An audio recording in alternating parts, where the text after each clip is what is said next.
Salam mga boss, mga langgong, good afternoon. Ingat po tayo sa pagmamaneho pag umuulan.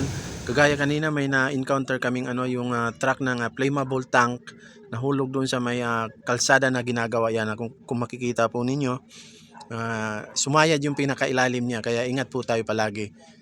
Yan hanggang sa lumagpas na kami tapos doon sa bandang shortcutan ng papuntang behind na tinatawag namin pagpapuntang Tibalo, mayroon naman na biyago na nagbanggaan tapos yung isa bumalintong yan, bumaliktad na yung isang piyago yan. Kung makikita po ninyo yan, ang bubong niya kulay itim. Bali nagkasalubong sila, hindi ko alam kung paano nangyari yun pero malakas ang pagkabangga sa kanya, bumaliktad siya yan kung makikita po ninyo. So yan po ang kaya doon po sa mga pag bumibiyahe, ingat po tayo palagi.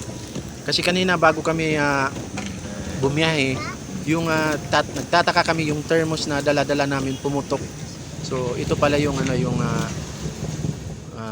senyales na may mga pangyayari kaming ma-encounter.